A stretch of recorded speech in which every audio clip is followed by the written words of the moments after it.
Drugs are substances which are life-saving as well as life-threatening. As society grows and develops with its various technological and scientific advancements, many problems too arise along with it. Peer pressure and stressful situations start arising, and many individuals fall prey to the drug menace. We often hear of men and young boys falling prey to the world of drugs. However, today we are going to learn that women and girls are also equally vulnerable to this situation.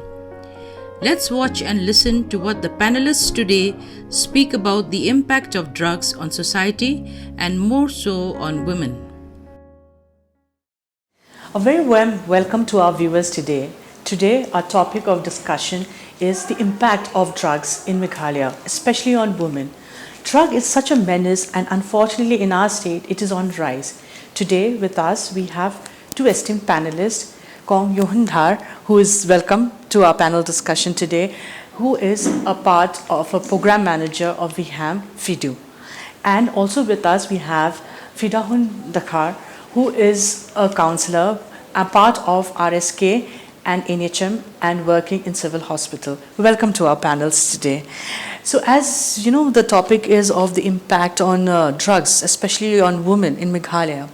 From the time we have joined, as a part of a FIDU program and till date, according to you, has there been an increase or, a decrease in, I would say rather, women addicts?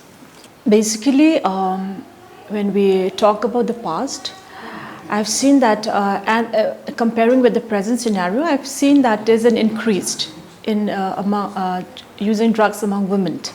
So when I joined here in the organization, there were very less women who's using drugs because they are in a hidden population due to the stigma and discrimination.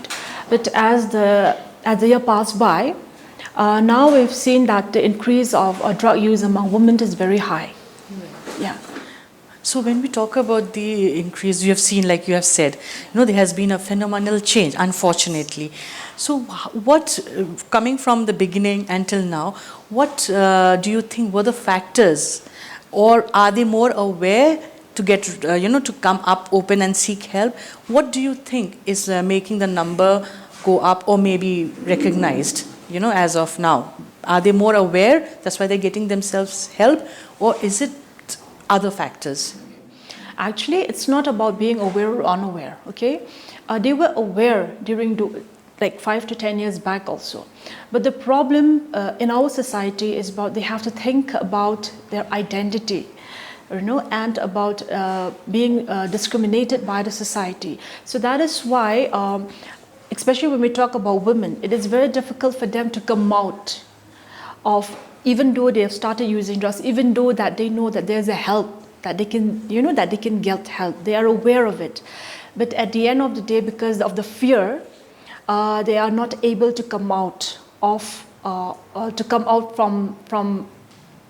the drug use habits, or to come out from that comfort zone where they are using right now, to come up for a treatment. So that I will not say that they are unaware. They are always aware of that there's a program running for women. Okay, that's nice. Coming from the field where you have come from, and you said the increase. So can you kindly tell our viewers also what triggers, what are the triggering points, or what are the situations or circumstances that women get pushed into addiction of drugs, especially in our state? I would say for women, a mother, it's because she's being stressed, okay? Especially for the new moms, the new mother, they are prone to fall to get addicted, okay, very fast because of the stress that they are undergoing, or maybe because of the bad relationships that they are going through. So as per women, so sometimes because of the peer pressure, also the pressure from the society or from the family members, because we have come across that women who are using substance, most of them, they have been very clean.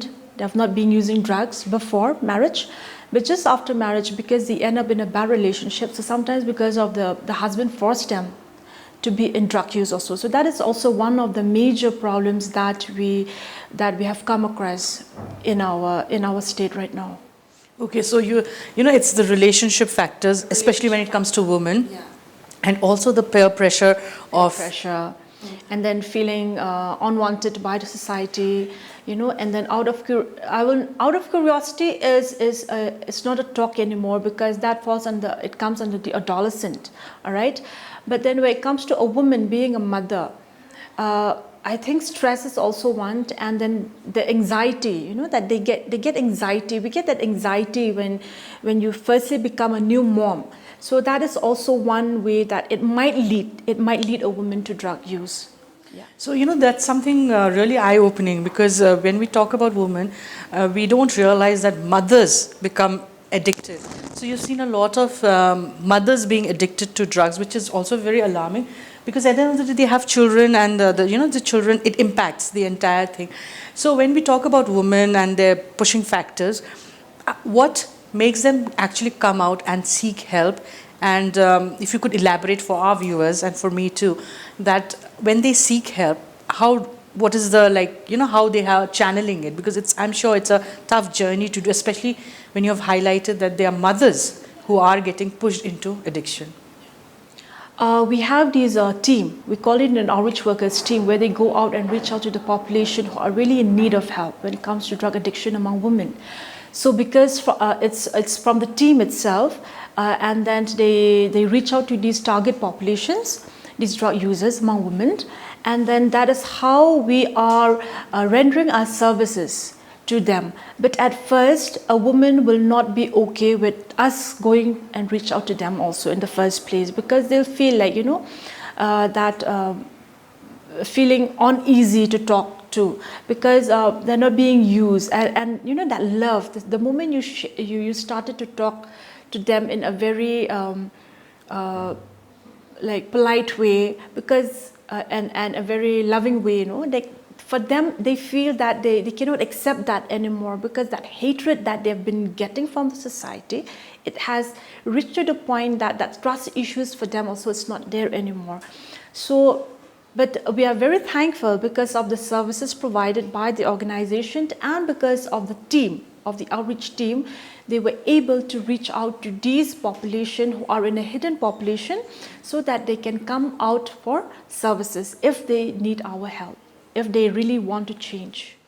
That's interesting, and I think it's very enlightening for our viewers also who are seeing today this program. I hope they spread the word that further stigmatization, it's pushing them further into drug addiction. But if we create a support system, like how Kong Yohan has said, it helps build a trust, because of that that breaking of trust and further victimization.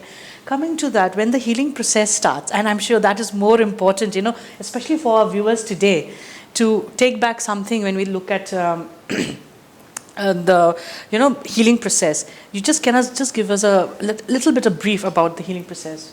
See, at first, when a drug users or when a woman come to us, we don't see them as that change. We don't see a change in them at that point of time. But the healing process here, it's because of the counseling process that we were able to change the behavior. That is, we call it a behavior change communication, where where a counselors and a client, come one-on-one and then talk with each other, and then we try to understand the problems, and like I said, trust. Try to build that trust with them, build rapport building with them, and we have to maintain that confidentiality is also very important, because sometimes women, when they need help, they do not want the family members to know about the addiction problem, or maybe the husband, even though they have been encouraged by a husband to use drugs in the first place, by the partners, but then at the end of the day, when they're coming for services, when they want to seek help, they do not want their family to know about them. All right. So and it's wonderful to see when they are in a healing process, on a recovery position or recovery road.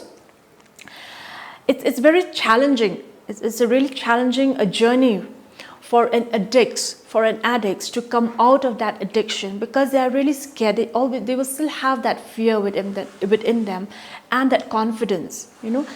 Then to gain back that confidence also, it takes a lot of time. It takes a lot of time for us as individual. So at the end of the day, if they make a decision that they wanted to change, so that is by choice. So when a person has made that decision that I will change, so that will bring more of a recovery, right, to a woman, and of course with the help and the support along way with the team. So that is how comes in a healing part. And thank you so much, because I think this is a very important part you have point.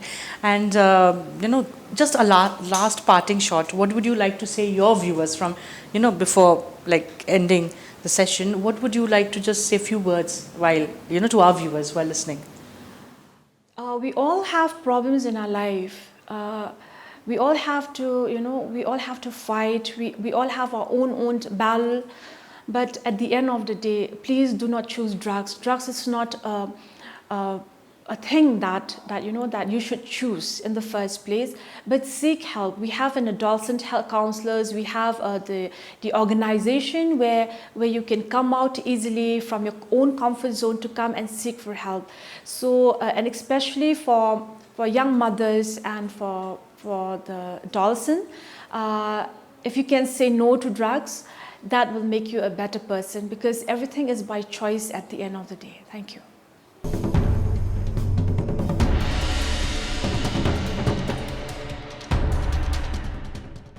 And now, talking about we have already spoken about a woman addict.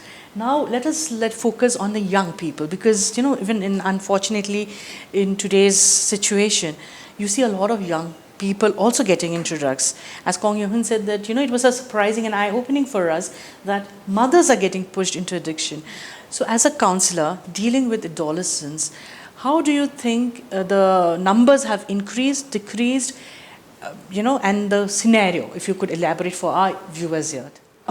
If you're talking about young adolescent girls, as far as they are concerned, to understand the young girls starting to use drugs in itself worries us a little bit more, because we are not accurate about the numbers, but we are sure that the numbers could go up. It could increase. This is due to the fact that young girls are, with everything happening now, with social media, with friends around, with everything that's been going around with young people, the need to use drugs could be at a higher pace. So they need to use it for recreational purposes. They need to use it because they would like to experience.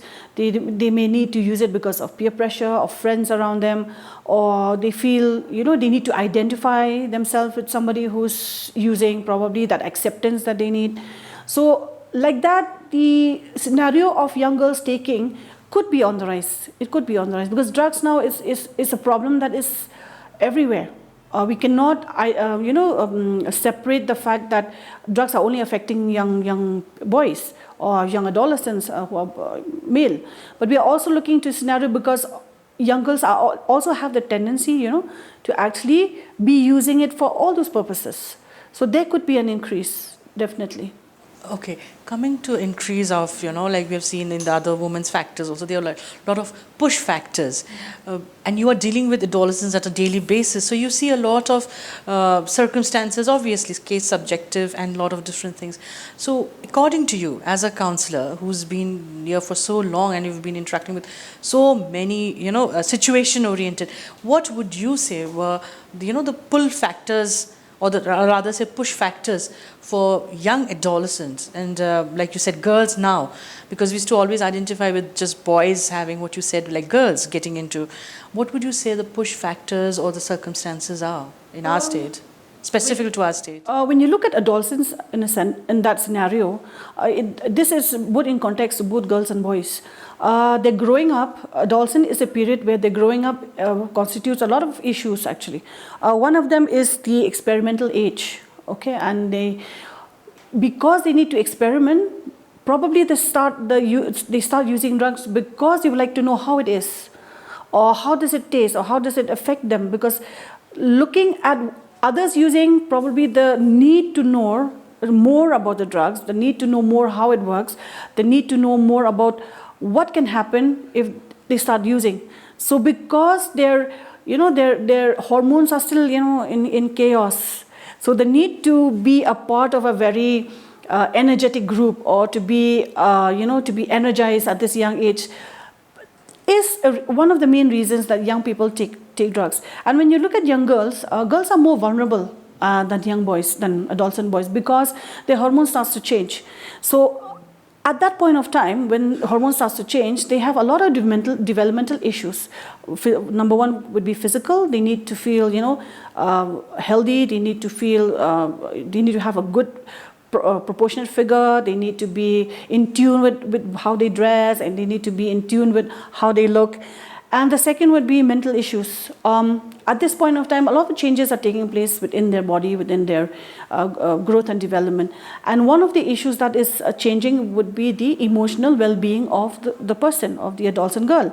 So if that sets in, a lot of mental health issues arises. Depression, stress, and emotional abuse, and pressures from family, pressures from friends, pressures from college, or pressures from school probably, or pressures from society as a whole, the community as a whole, at home, could give rise to young girls taking these drugs as a mean to comfort themselves, as an escapade. They try to find that comfort, that, oh, my problems are not as they will not be as heavy as I think it will be, because there are things that I need that can comfort me. So like that, drugs have been a gateway to giving them that opportunity of doing it without even understanding how it's going to affect them later. Right. Probably at that point of time they felt it was the right thing to do, because that was the only way for them to escape these things. So nobody tells them of the consequences. Nobody talks about what happens if you stop using drugs. Nobody talks about when you start using drugs, what are the effects immediately you get from it. Drugs is already perceived as a getaway or an escapade. Right. So like that, young people do not understand what happens if you take drugs, or what are the long-term effects that it can have on them. So they don't need to know that, because they're not interested to know that, of these changes. So that's why the use of drugs is being used recreationally at all times. Yeah, so that is one alarming thing which you're saying, is that pushing factors are these, and they don't realize, or sometimes they're not even interested, like you said. So I guess coming back to that, awareness is one thing, of course, like from schools and from that period of time. I think awareness is something which is very important, and also to have an open dialogue, which is very difficult in our tabooed society and all. Coming back to during the process, when it's already been there, when the process starts, how do you think the responses and the challenges of, especially for a young adolescent, and as a counselor who's trying to be there and help, what are your challenges, and you feel the challenges and the entire a process? If you could just give us a little bit of a brief, so that even our viewers can understand the process, because like you said, a lot of people don't understand what are the repercussions, and even when you're going through that healing process, it takes time. So yeah, could you just elaborate a little bit on that so that our viewers understand, please? Yeah, if you're talking about the healing process, I mean, the challenges that both ways have encountered for the girl who's using and us as service providers would be, nobody talks about girls using drugs. It is still being looked at as a very taboo kind of a situation, where girls cannot be using drugs. This problem probably will occur more among boys than girls. The stigma that's attached to it has made it very difficult for young girls to seek help, making their healing process a little bit difficult, or their recovery process a little bit more difficult actually. The stigmatized that is attached to it, the discrimination that is attached to it, this can also start from home. They cannot talk about they're using, either to parents or families or even teachers or us counselors, professionals, because they fear that they might be looked at differently, or the services might not be there for them as much as how they are for boys, because boys are easily accessible to treatment, because it is a social issue that has been affecting young boys It's a normal. But for a young girl to seek that kind of help, to take that kind of a service, has become a very big challenge. And nobody talks about it because society doesn't look at it as a girl's problem. So that's when these challenges sets in and makes it more difficult for both of us, either service provider and also the person seeking help. So that's why the awareness for these kind of issues is very important at the grassroots level. In schools, in the community, on social media, through media. So these things are very important so that the right message gets across. So that people would know and understand what is drug abuse, how does it affect an individual, whether it's a male or a female, a young woman or a young boy or an adult or somebody who's been using it for a very long time. So these kind of things are issues that we need to talk about it openly, discuss it openly, make them aware that there are services available, that young people can come in and take these services and utilize these services to the best of their interest, the best of their knowledge. Nobody is going to look at them differently. Nobody is going to judge them. So these are the things that needs to be addressed every time. Because drug abuse now, that when we see every day, we are seeing it's a big problem every day. Right, the increase has been a phenomenal change. A very big change when it comes to anything that is a conflict with the law. It could be theft, it could be anything else. Drugs is always associated with any kind of these criminal activities. So we need to prevent that. To prevent that, we need to understand addiction. Right. Addiction in itself is already a definition of a disease. So we need to accept that so that change can take place, so that change can come in. So that people can access the treatment, can access these services openly without feeling stigmatized. So coming to that, I think that's something very important for our viewers, especially parents and young people who are, witnessing today our program. Just before, we are, it's such a vast thing, we can go on and on. But just your few parting words to our young viewers out there that, you could just give before, Okay, I would just like to say that drug abuse is an issue that affects both male and female. It's no longer an issue that involves only the family, but it also involves the community as well. It involves people, teachers, it involves everybody around the environment of the person using it. So young people should understand there are help that can be given to them. There are services that can be given. One, for instance, that kind of a service can be given is at Adolescent Clinic, Civil Hospital Shillong, which is free, of course. That can be young people can access, and they can come to the center with confidentiality maintained. Help will be given, and please do not start using drugs. Say no to drugs.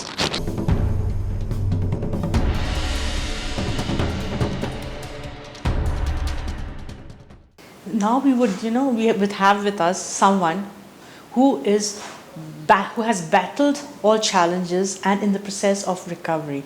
We would like to share a testimonial with us today, so that our viewers can relate and see what are the challenges as a person who is recovering and putting so much of effort with so much of hope. It's lovely to have you and for you to share your testimony. I hope it reaches to our viewers and touches them and also makes an impact that, to never give hope. So coming to you, how did it all begin? And, what was the process? What pushed you actually to get suddenly, addicted to something like that? And, it will be very nice for you to share your experience and the healing process you're going through now for our viewers. I started in the year of 2009, the end of the year. And it's true, I won't say I got addicted from my friend, but I got introduced by my friend. So when my friend was taking in front of me, so I was concerned, very curious, what it is, how it is. So I just wanted to try. So when I started trying, I tend to like it. So when I keep on trying, keep on taking for almost 3 months. After 3 months, I came to know that I'm addicted to this. So after being addicted, I came to know I can't leave. I get these body aches, this pain and all. So I have to keep on using. So you got pushed into, and you realized in the process that something which you just took as something as a recreation or perhaps just out of curiosity, you tried, actually unfortunately got you hooked into it, and it was that you realized. When the realization came, how did you start the process of actually seeking help, your journey? When I keep on using, I don't really know how to seek help from anyone. Then one of my friend told me that there's a program, there's a TI where you can get some help, like kind of medicine and all, which can help you in recovery. So I reached out in Viham Fidu, so I got a help from here. So they had helped me a lot. I have really recovered in all my life, like from since I was taking, and now it's like very different. I'm a very different person now. So I'm very happy that I came to know about Viham Fidu. Yes, it's really nice and inspiring because you chose to seek help from your friend, and your friend was there to help you and guide you. Actually, not many, unfortunately, from our viewers also will see that it's like how we had with the panelists. They said that it is so difficult for people to reach out because of the taboo, because of the victimization, and it's really inspiring that you took that leap of hope, and your friend guided you to be registered, and when your process, like you said, you've come a long journey. So from that time till now, and you are also trying to help people, as a peer educator. So tell about a little bit of your journey regarding this. Yeah, as a peer educator, ngalai yale benyarap ya bon ki kentai, ben wan shani ben kinyo ka services benyo ya ka jing tip kumno kalong te ni batay ki ru da inject ke ka jimpang ba yo na lemba ba inject, like in the sense HIV AIDS and hepatitis C B you get from injecting thing, but we also give them we also say them to have a protected sex and all, use condom and all, like harm reductions and all. So ni I bun ka services hang niro as a counseling, as a medical checkup, as a STI. If you get any type of things, we used to take them to civil hospital, give them the medication whatever they need. And kumka hepatitis C also, we take them to hepatitis clinic in civil hospital. We give them the services, the medication, dawai whatever they need. If they are positive, if they are not, then we tell them not to share needle syringes, not to have unprotected sex with multiple partners and all. So we give that. Okay, so that's nice, because I think a lot of people, when they're high, they don't realize this, and this is very important message which you're sharing, that with the situation and all, to protect yourself and also to be protective towards others.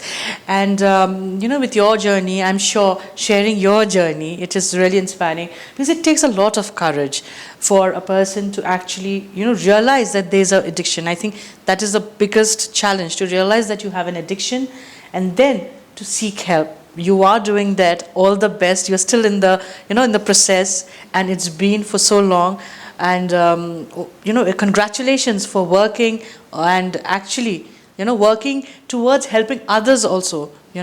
So just few words to tell our viewers, as someone who's gone through that, just for our viewers, so that they know, or they they get inspired by you. So just few words before we wind up.